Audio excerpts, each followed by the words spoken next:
ಯುಗಾದಿ ದಿನ ನಾನು ಮಾಂಸ ತಿನ್ನಲ್ಲ. ಭಾನುವಾರ ನನ್ನ ಮನೆ ದೇವರು ಮಾಂಸ ತಿನ್ನಲ್ಲ. ಸೋಮವಾರ ಮಾಂಸ ತಿನ್ನುವ ಅಭ್ಯಾಸ ಇಲ್ಲ. ಆದರೆ ಮಂಗಳವಾರ ಮಾತ್ರ ಮಾಂಸವನ್ನ ಬಿಡುವುದೇ ಇಲ್ಲ ಅಂತ ಗ್ರಾಮೀಣ ಅಭಿವೃದ್ಧಿ ಸಚಿವ ಕೆಎಸ್ ಈಶ್ವರಪ್ಪ ಹೇಳಿದ್ದಾರೆ. ಕಾರ್ಕಳ ತಾಲೂಕಿನ ನಿಟ್ಟಿಯಲ್ಲಿ ಎಂಆರ್ಎಫ್ ಕೇಂದ್ರ ಉದ್ಘಾಟಿಸಿ ಮಾತನಾಡಿದ ಸಚಿವರು, ಹಲಾಲ್ ಜಟ್ಕಾ ಇಂತಹದನ್ನೆಲ್ಲ ಕೆಲವು ವ್ಯಕ್ತಿಗಳು ಪಕ್ಷಗಳು ಸೃಷ್ಟಿ ಮಾಡಿದ್ದಾರೆ. ಕೆಲ ವ್ಯಕ್ತಿಗಳು ಆಡ್ತಾ ಇರುವ ಆಟ ಇದು. ಇದರಿಂದಾಗಿ ಕರ್ನಾಟಕದಲ್ಲಿ ಜನ ಅನುಭವಿಸ್ತಾ ಇದ್ದಾರೆ. ಯಾರು ಯಾವುದನ್ನ ಪೂಜೆ ಮಾಡುತ್ತಾರೆ ಅನ್ನೋದನ್ನ ಮಾಡಿಕೊಳ್ಳಬೇಕು. ಅವರವರು ಅವರ ಪದ್ಧತಿಯನ್ನ ಮುಂದುವರಿಸಿಕೊಂಡು ಹೋಗಲಿ. ಮುಸಲ್ಮಾನರು ಹಲಾಲ್ ಮಾಡುವುದಾದ್ರೆ ಮಾಡಲಿ, ಹಿಂದೂಗಳು ಜಟ್ಕಾ ಮಾಡುವುದಾದ್ರೆ ಮಾಡಿಕೊಂಡು ಹೋಗಲಿ.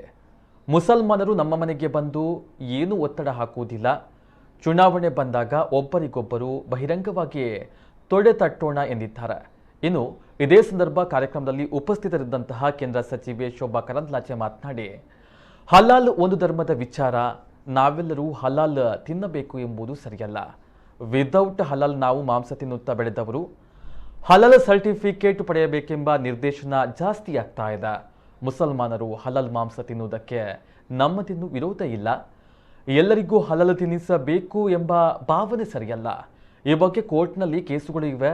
ಸರ್ಕಾರ ಎಲ್ಲರ ಭಾವನೆಯ ಆಧಾರದಲ್ಲಿ ನಿರ್ಧಾರವನ್ನು ತೆಗೆದುಕೊಳ್ಳಬೇಕು ಎಂದರು. ಜೊತೆಗೆ ಹಿಂದುತ್ವದ ಅಸ್ತ್ರವನ್ನು ಬಳಸಿ ಬಿಜೆಪಿ 150 ಸೀಟು ಗೆಲ್ಲಲಿದೆ ಎಂಬ ಕಾಂಗ್ರೆಸ್ ಜೆಡಿಎಸ್ ಹೇಳಿಕೆಗೆ ವಿಚಾರವಾಗಿ ಮಾತನಾಡಿದ ಅವರು, ಅಂದಿನಿಂದ ಇಂದಿನವರೆಗೆ ಮತದ ಆಧಾರದಲ್ಲಿ ದೇಶವನ್ನ ವಿಭಜನೆ ಮಾಡಿದ್ದಾರೆ. ದೇಶದ ಜನ ಎರಡೂ ಪಕ್ಷಗಳಿಗೆ ತಕ್ಕ ಶಾಸ್ತ್ರಿ ಮಾಡಿದ್ದಾರೆ. ಕಾಂಗ್ರೆಸ್ ಜೆಡಿಎಸ್ ಎಲ್ಲಿ ಎಂಬುದನ್ನ ಟಾರ್ಚ್ ಲೈಟ್ ಹಾಕಿ ಹುಡುಕುವಂತಹ ಪರಿಸ್ಥಿತಿ ಇದೆ. ಕಾಂಗ್ರೆಸ್ ತನ್ನ ಮಾನಸಿಕತೆಯನ್ನ ಈಗಲಾದರೂ ಬದಲಾಯಿಸಿಕೊಳ್ಳಬೇಕು ಎಂದು ತಿರುಗೇಟನ್ನು ನೀಡಿದರು. ಯುಗಾದಿ ದಿನ ನಾವು ಮಾಂಸ ತಿನ್ನಲ್ಲ. ಭಾನುವಾರ ನನ್ನ ಮನೆ ದೇವರು ಹಂಗ ತಿನ್ನಲ್ಲ. ಸೋಮವಾರ ಅಭ್ಯಾಸ ಇಲ್ಲ, ತಿನ್ನೋದಿಲ್ಲ. ಮಂಗಳವಾರ ಯಾವ ಕಾರಣಕ್ಕೂ ಬಿಡೋದಿಲ್ಲ.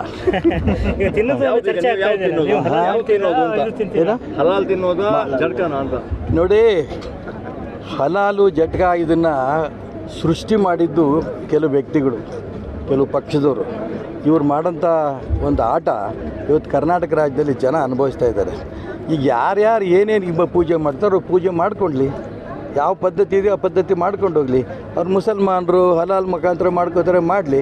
ಹಿಂದೂಗಳು ಜಟ್ಕಾ ಬೇಕು ಅಂತೇಳಿ ಮಾಡ್ಕೊಂಡು ಹೋಗಲಿ. ಇದರಲ್ಲಿ ಏನು ಗೊಂದಲ ಏನು? ನಮ್ಮನೆ ಬಂದು ಅದನ್ನೇ ಮಾಡಿ ಅಂತಂದು ಮುಸಲ್ಮಾನರು ಹೇಳಲ್ಲ, ಮುಸಲ್ಮಾನರಿಗೆ ಹೋಗಿ ಇದನ್ನೇ ಮಾಡಿ ಅಂತ ನಾನು ಹೇಳಕ್ಕೆ ಬರಲ್ಲ. ಅವ್ರವ್ರ ಕೆಲಸ ಅವ್ರು ಮಾಡ್ಕೊಂಡು ಹೋಗ್ತಿದ್ದಾರೆ. ಯಾಕೆ ಗೊಂದಲ ಯಾಕೆ ನಿರ್ಮಾಣ ಮಾಡ್ತೀರಿ? ಇದು ಸಮಾಜವನ್ನು ಒಡೆಯೋ ದಿಕ್ಕಲ್ಲಿ ಮಾಡ್ತೀರಂತ ಕುತಂತ್ರ ಇದು. ನಾನು ಅದಕ್ಕೋಸ್ಕರ ಹೇಳ್ತಾ ಇರೋದು, ಅದಕ್ಕೋಸ್ಕರ ನಾನು ಹೇಳಕ್ಕೆ ಕೊಟ್ಟಿರೋದು, ಇಲ್ಲಿ ರಾಜಕಾರಣ ಮಾಡೋಕ್ಕೆ ನಾನು ಇಷ್ಟಪಡಲ್ಲ. ರಾಜಕಾರಣ ಮಾಡೋದಕ್ಕೆ ಜಾಗ ಇದೆ. ಚುನಾವಣೆ ಬಂದಾಗ ಒಬ್ರಿಗೊಬ್ರು ತೊಡೆ ತಟ್ಟಿ ನೀನೇನೇನು ಹೇಳ್ತೀವಿ ಜನಗಳ ಮಧ್ಯೆ ಹೋಗಿ ಹೇಳಪ್ಪ, ನಾನೇನು ಜನಗಳ ಮಧ್ಯೆ ಹೋಗಿ ಹೇಳ್ತೀನಿ, ನಾವೇನೇನು ಮಾಡಿದ್ದೀವಿ ಅಂತ ನಾವು ಹೇಳ್ತೀವಿ, ನೀವೇನೇನು ಮಾಡಿದ್ರೆ ನೀವು ಹೇಳ್ರಿ. ಅದು ಬಿಟ್ಟು ಸುಮ್ಮನೆ ಹಿಜಾಬ್ ಯಾರು ತಂದಿದ್ದು? ಕಾಂಗ್ರೆಸ್ನವ್ರು ಹೇಳಿ ನೋಡೋಣ. ಉಡುಪಿನಲ್ಲಿ 6 ಜನ ಹೆಣ್ಮಕ್ಳು, 96 ಜನ ಮುಸಲ್ಮಾನರ ಮಕ್ಕಳಿದ್ದರು. 6 ಜನ ಹೆಣ್ಮಕ್ಳು ತಲೆ ಮೇಲೆ ತಟ್ಟಿ ಹಿಂಗೆ ಮಾಡಿಕೊಡ್ದು ಸ್ಕೂಲಿಗೆ ಹೋಗಿ ಯೂನಿಫಾರ್ಮ್ ಹಾಕ್ಕೊಂಡು ಹೋಗಿ ಇಷ್ಟು ವರ್ಷ ಹೋದಂಗೆ ಹೋಗಿ ಅಂತ ಹೇಳಿದ್ದಿದ್ರೆ ಆರಾಮಾಗ್ತಿತ್ತು. ಇಡೀ ರಾಜ್ಯ ದೇಶ ತಣ್ಣಗಿರ್ತಿತ್ತು. ಯಾರು ಮಾಡಿದ್ದಿದ್ದನ್ನು ಹೇಳಿ. ಇದನ್ನು ಹರ್ಷನ್ ಕೊಲೆ ಆಯಿತು, ತಕ್ಷಣ ಉಗ್ರವಾಗಿ ಖಂಡನೆ ಮಾಡ್ತೀವಿ ಅಂತ ಕಾಂಗ್ರೆಸ್ನ ಬಾಯಲ್ಲಿ ಬಂತ? ರಾಜಕಾರಣ ಮಾಡೋರ ಬಗ್ಗೆ ಚುನಾವಣೆ ಬಂದಂತ ನಾನು ಮಾಡ್ತೇನೆ. ನಾನು ಯಾಕೆ ಹೇಳೋಕ್ಕೆ ಇಷ್ಟಪಡ್ತೀನಿ ಅಂತಂದರೆ, ಚುನಾವಣೆ ಬಂದಿದ್ದು ಬೇರೆ. ಆ ಸಂದರ್ಭದಲ್ಲಿ ನಾವೇನು ಅಭಿವೃದ್ಧಿ ಕೆಲಸ ಮಾಡಿದ್ವಿ, ನೀವೇನು ಅಭಿವೃದ್ಧಿ ಕೆಲಸ ಮಾಡಿದ್ವಿ ಹೇಳೋಣ. ಇವತ್ತು ಇಡೀ ದೇಶದಲ್ಲಿ ನಿರ್ನಾಮ ಆಗಿರೋಂಥ ಕಾಂಗ್ರೆಸ್ಸು ಹಿಜಾಬು, ರಾಷ್ಟ್ರಧ್ವಜ, ಅದೇ ರೀತಿ ಇದೆಂಥದ್ದು ಇದು ಎಂಥದ್ದು ಹಲಾಲು ಈಗ ಹೆಸರುಗಳೇ ನಾವು ಕೇಳಿರಲಿಲ್ಲ. ವಿದೌಟ್ ಹಲಾಲೇ ನಾವು ಜನಜೀವನ ಮಾಡ್ಕೊಂಡು ಬಂದವರು. ಇತ್ತೀಚೆಗೆ ಅಷ್ಟೇ ಹಲಾಲ್ ಸರ್ಟಿಫಿಕೇಟ್ ಪಡಿಬೇಕು ಅನ್ನುವಂಥ ಒತ್ತಡ ಮತ್ತು ಆ ರೀತಿಯ ಒಂದು ನಿರ್ದೇಶನ ಜಾಸ್ತಿ ಆಗ್ತಾ ಇದೆ. ಅದಕ್ಕಾಗಿ ನನಗೆ ಅನಿಸುತ್ತೆ, ಅವರ ಧರ್ಮದಲ್ಲಿ ಯಾರಿಗೆ ನಂಬಿಕೆ ಇದೆ ಅವರು ಅದನ್ನು ತಿನ್ನುವಂಥದ್ದಕ್ಕೆ ನಮ್ಮದೇನು ವಿರೋಧ ಇಲ್ಲ. ಆದರೆ ನಮ್ಮೆಲ್ಲರಿಗೂ ಇದನ್ನು ತಿನ್ನಿಸ್ಬೇಕನ್ನುವಂಥದ್ದು ಸರಿಯಲ್ಲ ಅನ್ನುವಂಥದ್ದು ನನ್ನ ಭಾವನೆ ಇದೆ. ಅದಕ್ಕೆ ಇದರ ಬಗ್ಗೆ ಕೋರ್ಟ್ಗಳು ಏನು ಹೇಳ್ತವೆ, ಇವತ್ತು ಕೋರ್ಟಲ್ಲಿ ಕೇಸ್ ಇದೆ ಮತ್ತು ಸರ್ಕಾರ ಏನು ನಿರ್ಧಾರ ತಗೊಳ್ಳುತ್ತೆ.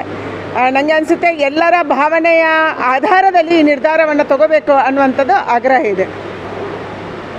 ಕುಮಾರಸ್ವಾಮಿ, ಕಾಂಗ್ರೆಸ್ ಅವರಿಗೆ ಮತ್ತು ಜನತಾದಳದವರಿಗೆ ಜನರು ಅಂದರೆ ವೋಟ್ ಮಾತ್ರ ಕಾಣೋದು. ಜನರು ಅಂದರೆ ವೋಟ್ ಬ್ಯಾಂಕ್ ಮಾತ್ರ. ಅವರು ಇದೇ ಥರ ಮಾಡಿ ಈ ದೇಶವನ್ನು ಅವತ್ತಿನಿಂದ ಇವತ್ತಿನ ತನಕ ವಿಭಜನೆ ಮಾಡುವಂಥದ್ದು ಮತ್ತು ಧರ್ಮದ ಆಧಾರದಲ್ಲಿ ಮತದ ಆಧಾರದಲ್ಲಿ ವಿಭಜನೆ ಮಾಡುವಂಥದ್ದು ಮಾಡಿದರು. ಅದಕ್ಕೆ ತಕ್ಕ ಶಾಸ್ತಿಯನ್ನು ದೇಶದ ಜನ ಅವರಿಗೆ ಮಾಡಿದ್ದಾರೆ. ಇವತ್ತು ಅವರು ಎಲ್ಲಿ ಅನ್ನುವಂಥದ್ದನ್ನು ಟಾರ್ಚ್ ಲೈಟ್ ಹಾಕಿ ಹುಡುಕಬೇಕು. ಆ ಪರಿಸ್ಥಿತಿ ಕಾಂಗ್ರೆಸ್ಗೆ ನಿರ್ಮಾಣ ಆಗಿದೆ. ಅವರ ಮಾನಸಿಕತೆಯನ್ನು ಈಗಲಾದರೂ ಬದಲಾಯಿಸ್ಕೋಬೇಕು. ನಾವು ಜನರ ಭಾವನೆ ಜೊತೆ ನಿಲ್ಲುವಂಥ ಒಂದು ಪಾರ್ಟಿಯವರು. ಜನರ ಭಾವನೆ ಏನು, ಜನರ ಅಪೇಕ್ಷೆ ಏನು, ಜನ ಯಾವುದನ್ನು ಇಷ್ಟಪಡ್ತಾರೆ, ಸಂಘರ್ಷ ಆಗದ ರೀತಿಯಲ್ಲಿ ಇಡೀ ಸಮುದಾಯವನ್ನು ಒಟ್ಟಿಗೆ ಹೇಗೆ ತೊಗೊಂಡೋಗ್ಬೋದು, ಇದು ನಮ್ಮ ಚಿಂತನೆ. ಇವತ್ತು ನರೇಂದ್ರ ಮೋದಿ ಅವರು ಈ ದೇಶದ ಪ್ರಧಾನಿ ಆದಮೇಲೆ ಈ ದೇಶದಲ್ಲಿ ಕೋಮುಗಲಭೆ ನಡೆದಿಲ್ಲ. ಆದರೆ ನಿಮ್ಮದೇ ಸರ್ಕಾರ ಇದ್ದಾಗ ಹಲವಾರು ಕೋಮುಗಲಭೆ ನಡೆದಿತ್ತು, ಹಲವಾರು ಜನ ಪ್ರಾಣತ್ಯಾಗ ಮಾಡಿದರು, ಹಲವಾರು ಜನ ವಿಧವೆಯರಾಗಿದ್ದರು.